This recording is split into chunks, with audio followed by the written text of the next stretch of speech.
I am delighted to introduce a friend and colleague of mine, Dr. Sharon Stevelink, who is a reader in epidemiology based at the Institute of Psychiatry, Psychology and Neuroscience at King's College London.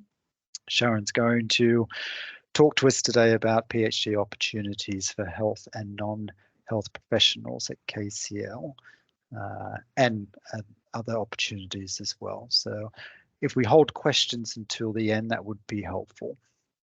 Sharon, over to you.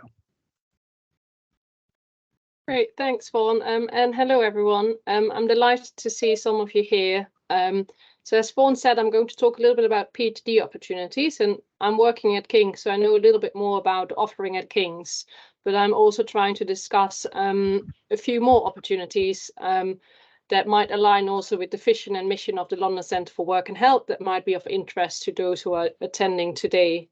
And as Vaughan said, I would appreciate it if you hold your questions till the end, because also I can't really see when people put up their hand. So I hope I can talk for about 30 minutes and then we have 10 minutes for questions.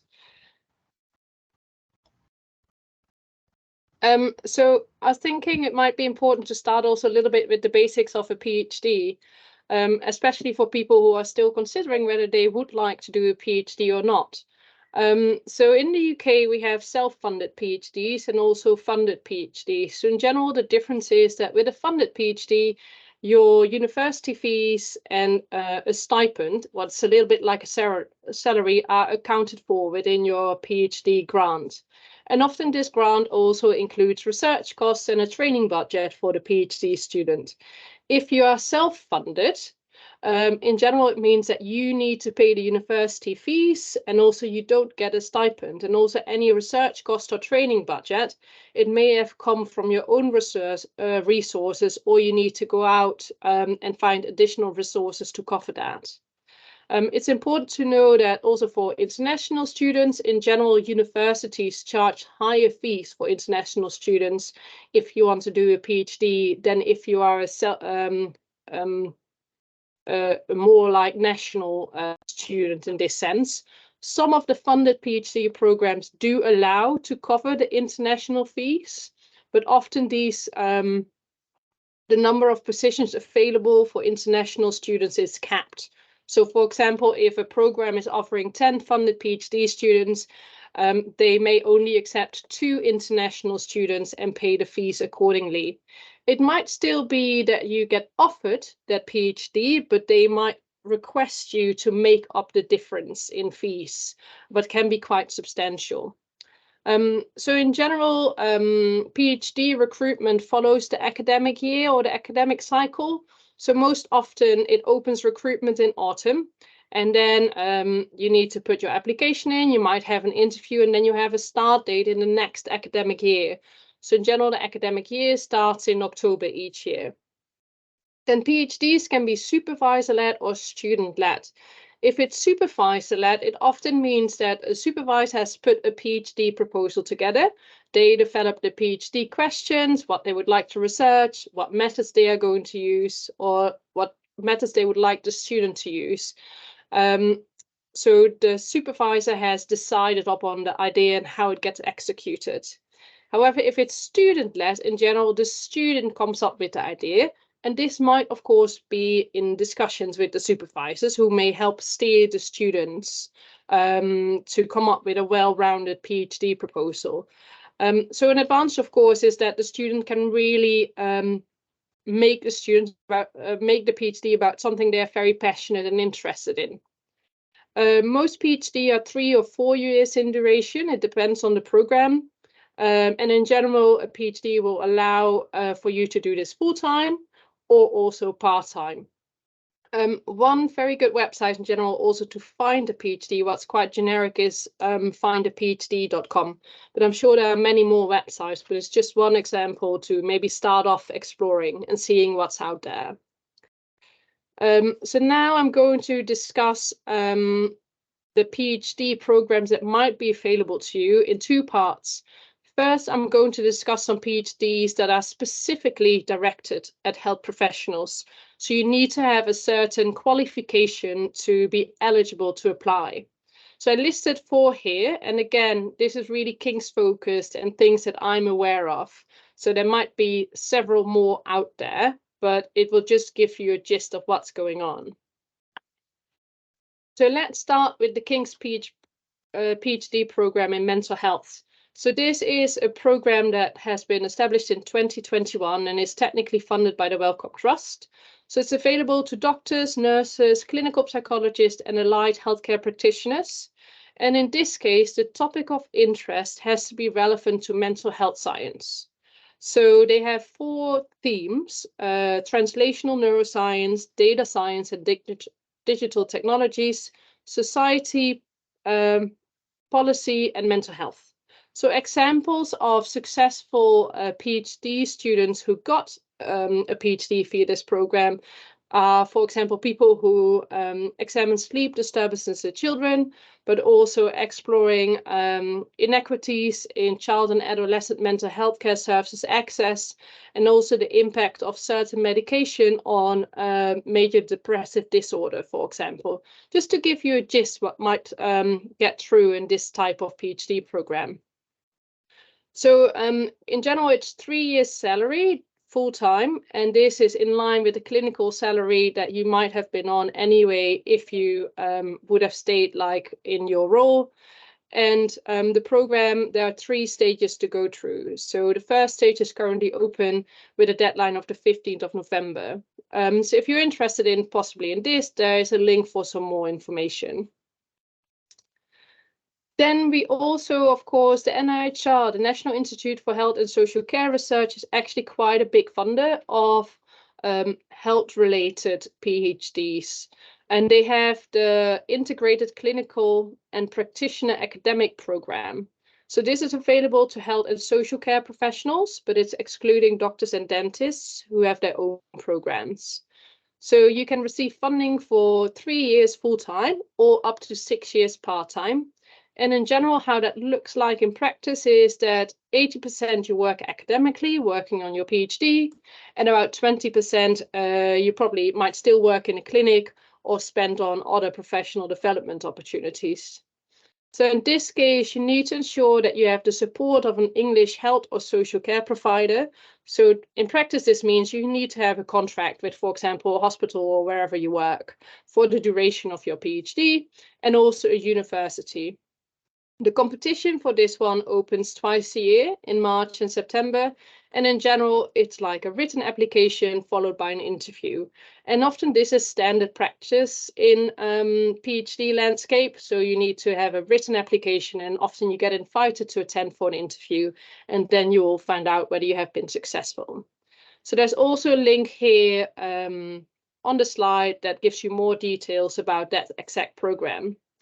I also think it's important that that we flag that, of course, a lot of you have very busy jobs as health professionals, so you might not even have the time to think about a PhD proposal, because this one is student-led, so you need to come up with an idea. So the NIHR has also 2 bridging schemes that you could apply for. So it means like you can buy out some of your clinical time to actually spend a few months writing up your doctoral application. So it's a pre-doctoral clinical fellowship and a practitioner academic fellowship. And one gives a little bit more time than the other one. So if you're worried of like carving enough time out to put together a good PhD proposal, definitely also look into these kinds of bridging schemes that might help you manage to put something together that's of good quality. Then also, most recently, the NIHR has launched a doctoral local authority fellowship scheme, because they noticed that there are also a lot of allied healthcare professionals that might work in local authorities and supporting services, and they're very keen to grow the research infrastructure and capabilities in that setting as well. So it's available to individuals who work within local authorities and supporting services, and it's excluding doctors and dentists. So it's my understanding that you need to work within that setting and don't necessarily need to have some sort of related health qualification. So again, it's funding for up to 3 years, up to 6 years part-time. a similar approach as the previous program from the NIHR. It's expected in general that you work 80% academically, so working towards your PhD, and about 20% you still work for, like your local authority or the supporting service, or dedicate more to professional development. Of course, you need to have the support of your local authority or supporting service, and also an English university needs to be able to host you there. And I think it's quite important that when you decide to go down this route, that you find a university that can support you properly over the course of your PhD, so that the supervisors and the infrastructure or the data sources that you may need fit with your PhD proposal. Because also the NIHR wants to know that you are in the right environment to complete your PhD successfully. So this is an annual competition. It opens in September with a deadline early December. And you can have a link there with more information about this type of fellowship. And again, also for this one, the NIHR offers some bridging schemes that may help you to work up a competitive doctoral fellowship. So it's called the Local Authority Spark or the Pre-Doctoral Local Authority Fellowship. So you'll also find more details about these options on the NIHR website. And then also at King's or the Maudsley BRC that's attached to King's, we also have a pre-doctoral training for clinicians. So this is not necessarily a PhD, but it helps you to obtain hopefully an externally funded doctoral training fellowship. So it's available specifically to medical trainees in psychiatry and neurology and other healthcare professionals. So this will help you to establish a necessary research track record, the skills, and also identify support to compete and put together a competitive doctoral training fellowship. In general, this is 12 months full-time, and it will cover your basic NHS salary and also gives you a small budget for training, conference presentation, and some research consumables that you may need to deliver on, like the research questions that you want to address in those 12 months, as well as like hopefully then write up an application. So in general, the competition of this opens in autumn 2023, and I'm pretty confident that by the end of this month it will be open, and you can again find more information via this link. So I just discussed 4 options that were only open to health professionals in general, and now I would like to discuss some options for non-health professionals. However, that does not mean that if you are a health professional, you can't apply for these schemes as well.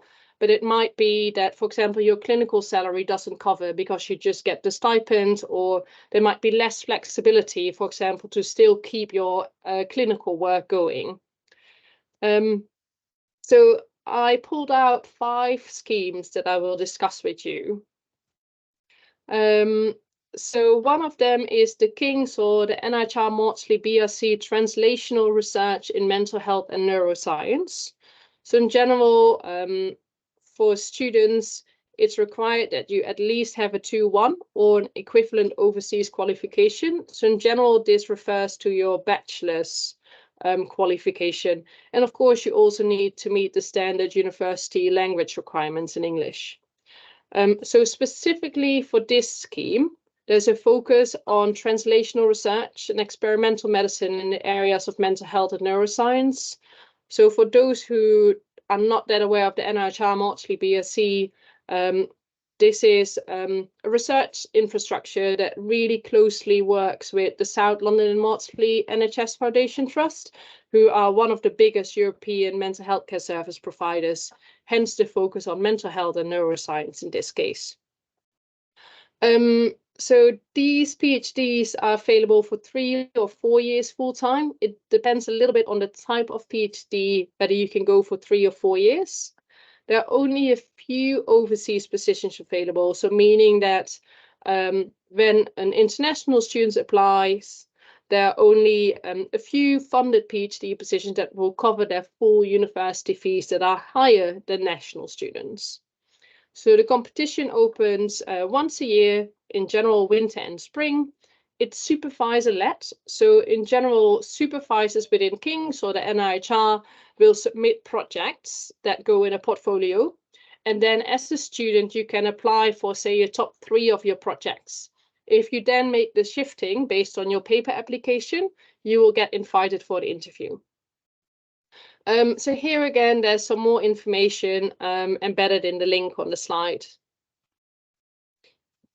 Then we also at King's are part of the LIST DTP collaborative studentship competitions. So again, you need to have a 2-1 or an equivalent overseas qualification and need to meet the English language requirement. So in general, these PhD studentships are funded indirectly by the Economic Social Research Council. So they have a more social science focus. So that's where they are a little bit different to the NIHR, who seem to have more of a health focus, just to give you some indication where this sits.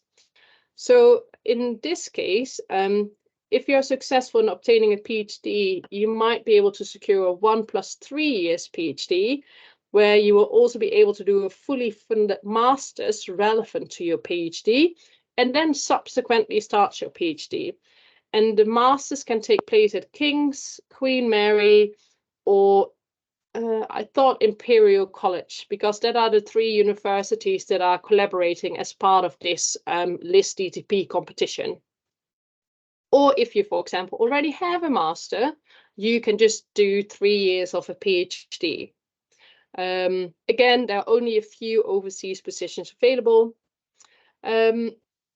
And what I really like about this studentship scheme is that you have a LIST DTP open competition, so it's student-led.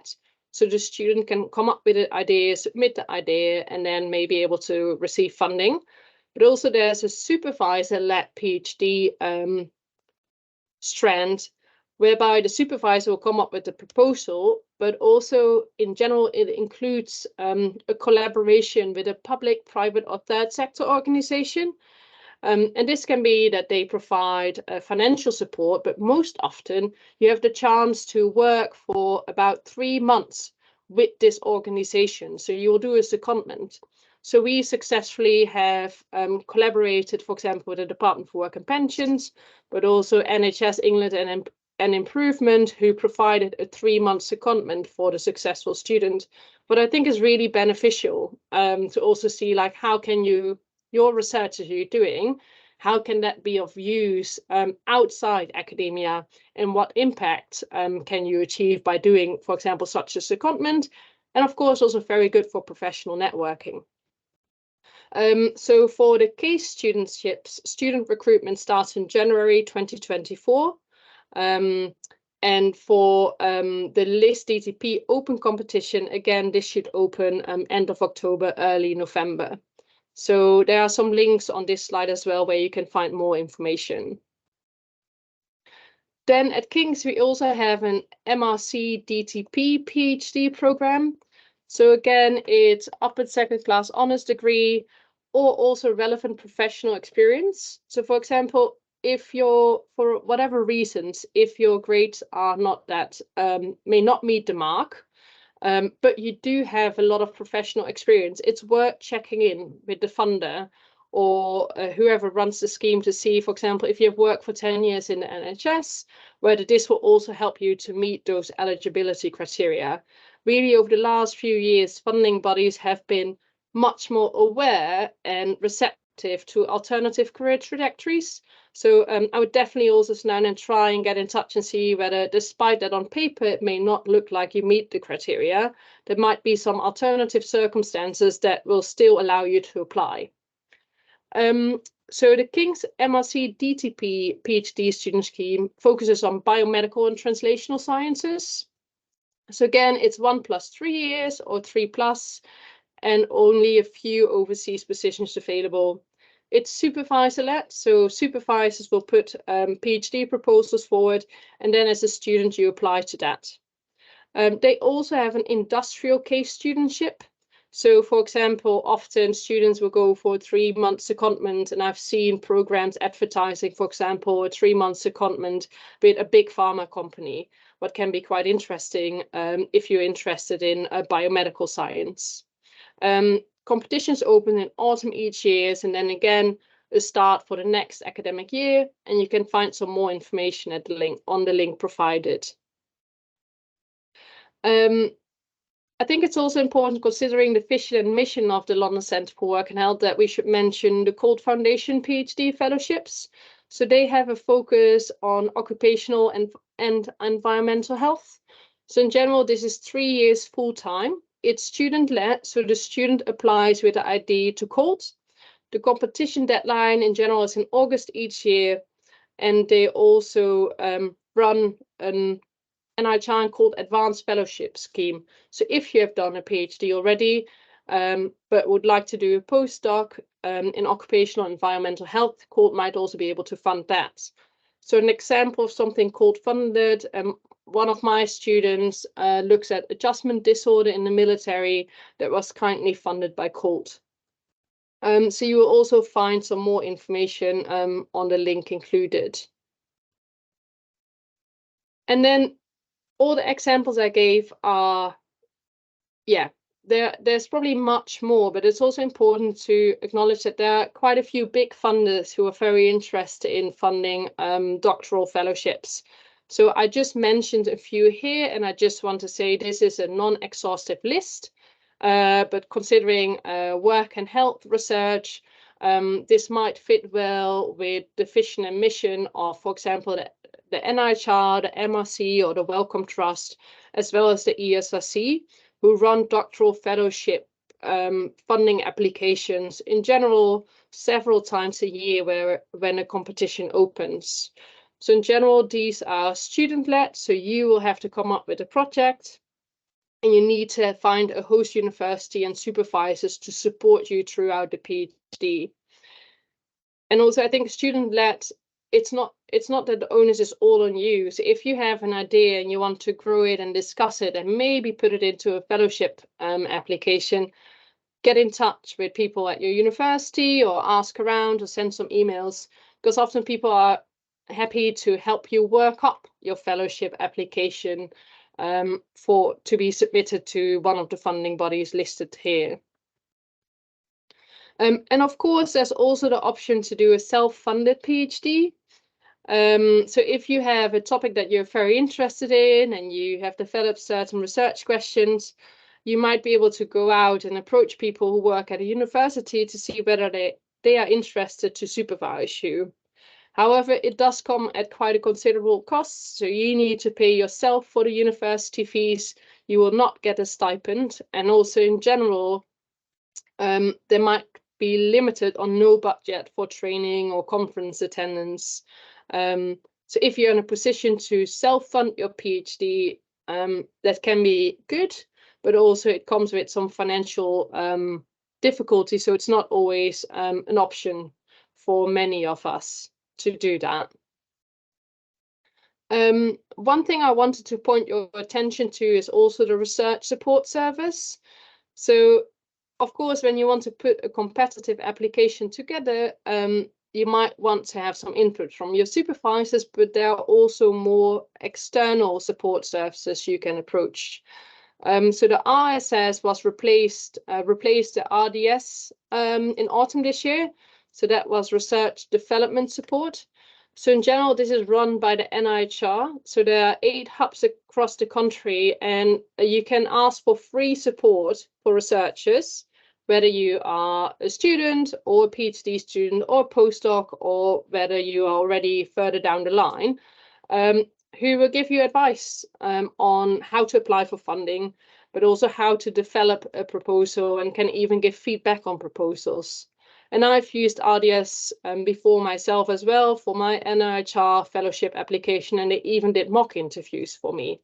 So they really can help from pre-application to like help brainstorm ideas to post-award when you have received the funding. So far, I've had very good experiences with them. So I would definitely think, if you're serious about putting in an application for a PhD, to see whether you can get their input, but ensure you do it in a timely fashion. So just want to wrap this up, and I know it was a lot of information because actually there are quite a few schemes out there. But again, it was not an exhaustive list of PhD opportunities. Just for you to start the process, if you're thinking about doing a PhD or you already may have a topic that you're interested in, just reach out to people you may know at the university, say, oh, can I have a chat sometime?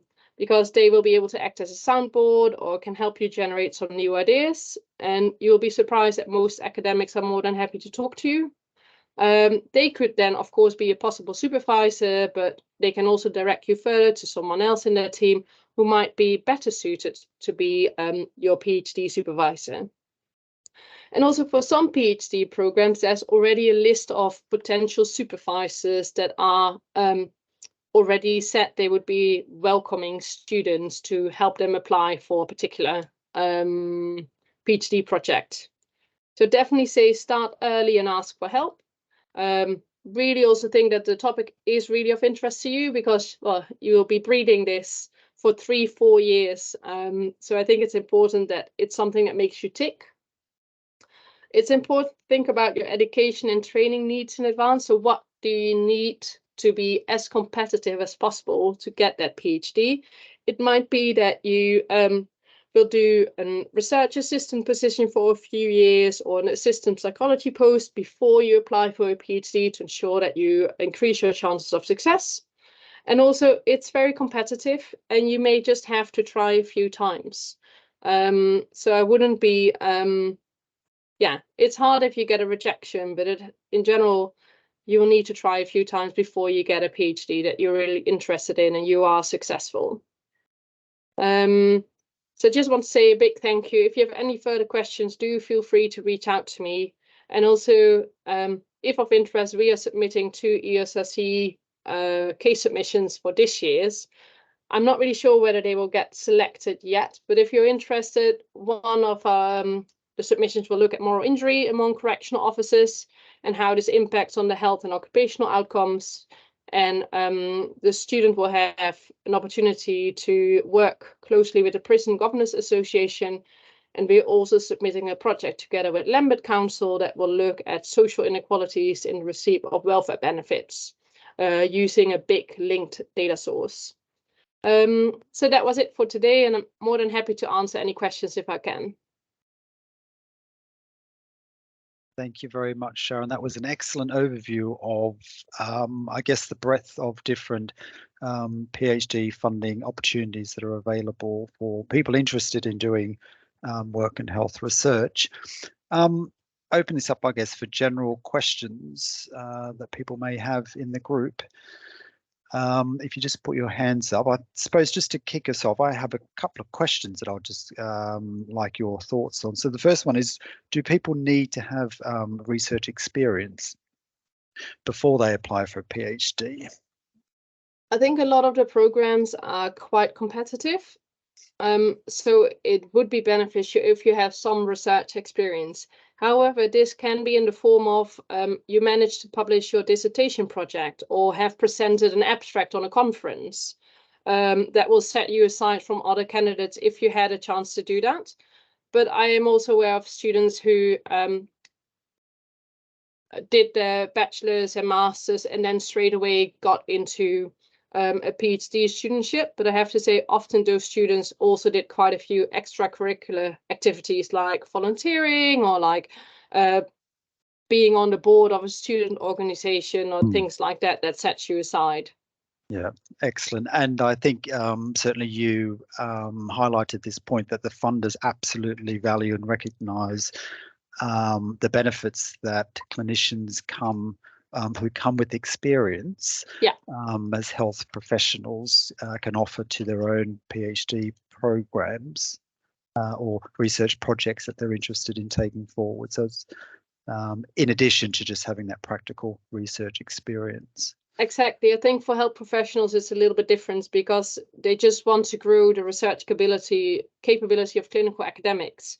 So even if you don't have that much research under your belt as yourself, as long as you are research aware, is a term they like to use, that will bring you a whole lot, further already. Okay. Any questions from people in the group? I've got one final question, just whilst we're letting people come forward, or to put the questions in the chat box if you prefer.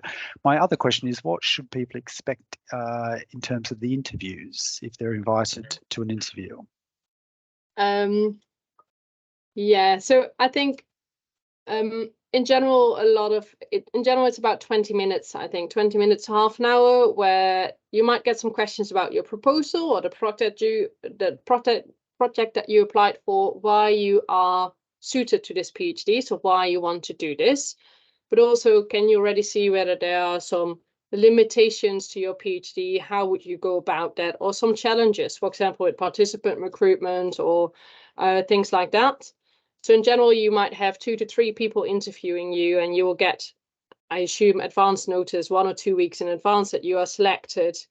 And they're often quite structured because in general, in the UK, we are quite good in asking fixed questions. So everyone gets the same questions to ensure that it's fair when everyone gets their PhD interview. However, it does really depend on the program. So I can only speak from my own experience, or when we have funded PhD studentships, how we go about it. Some, especially, for example, if it was a supervisor-led PhD application that you applied for, you might be asked to do an exercise.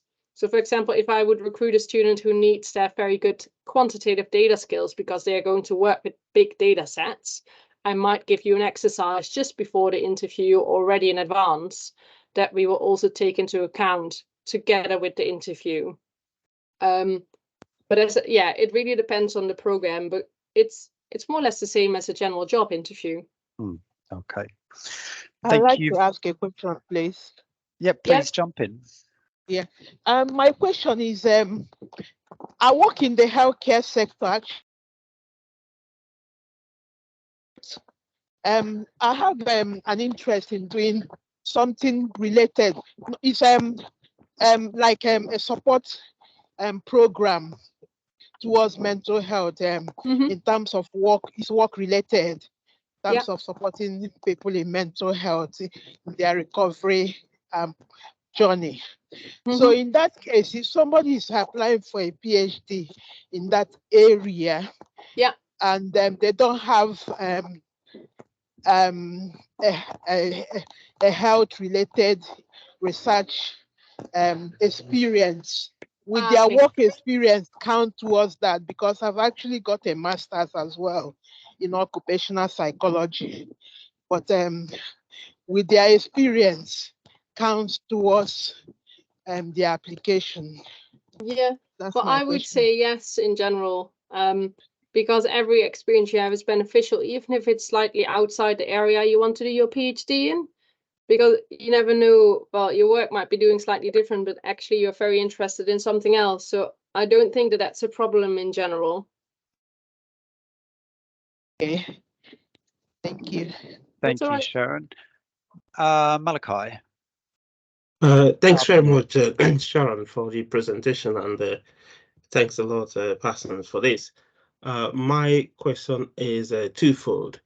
One is, I suppose, as students, it would be, how would I say, it would not be unusual to ask for probably more than, you should get. What I mean is this. Is in putting together a PhD proposal, which is coming from the student, him or herself, is it's sort of like a template of what a good one looks like. I know everybody will laugh, but actually, knowing what it looks like, would, nobody's going to copy somebody else's work and paste. That would be unthinkable, but at least you understand what it looks like, and then you can tailor yours to, to look like that, or at least reflect as much as possible. Because part of the problem, at least me, I do have, is that something you've never done before.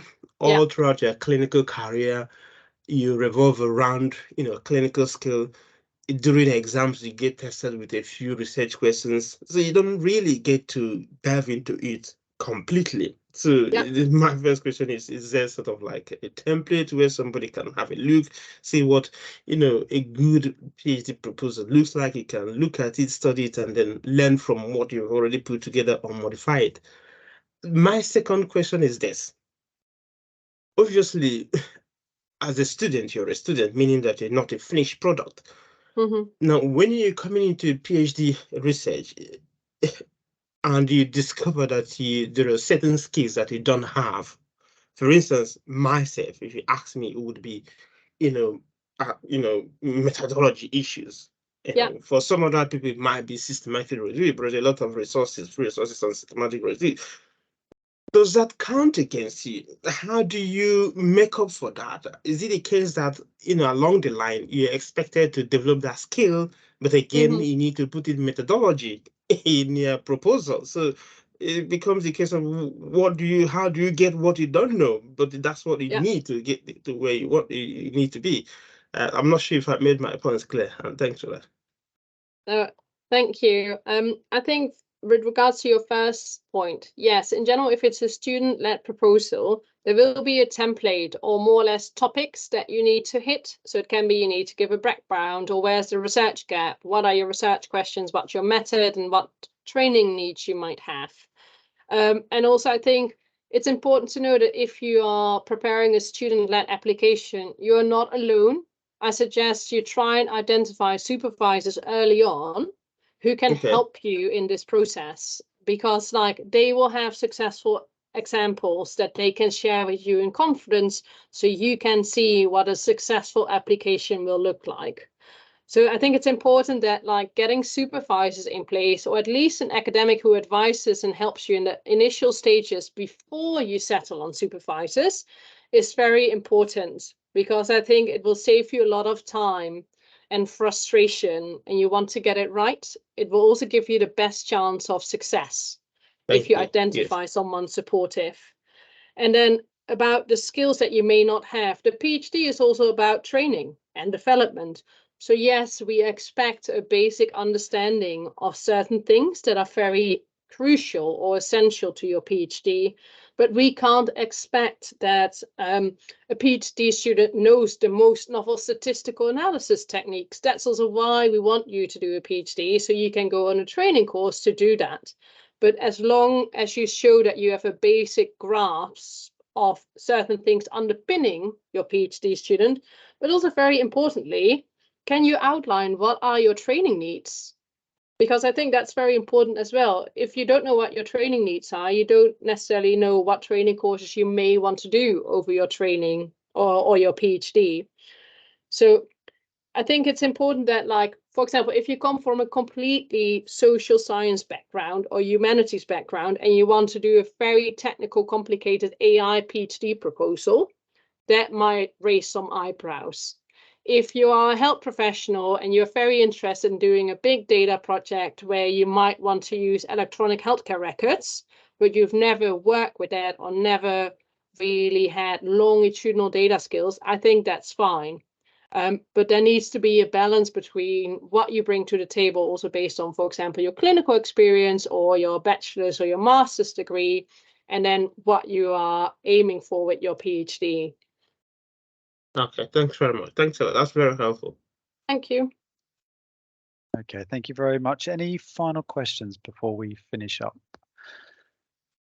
And just following on from Sharon's closing comment, if anyone has any questions or just wants to have a one-to-one informal chat about a research idea, or people who are interested in doing a PhD, my colleagues and I at the London Centre are certainly available just to have those initial conversations, and we can assist you with identifying some suitable supervisors.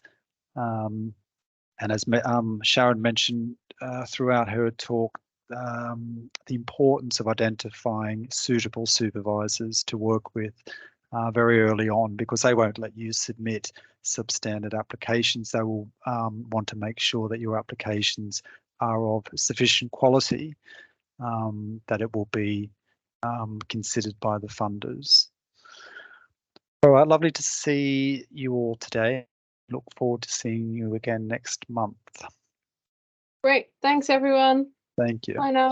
Sharon, Thank just you. stay Bye on. bye. Thank you. Bye bye.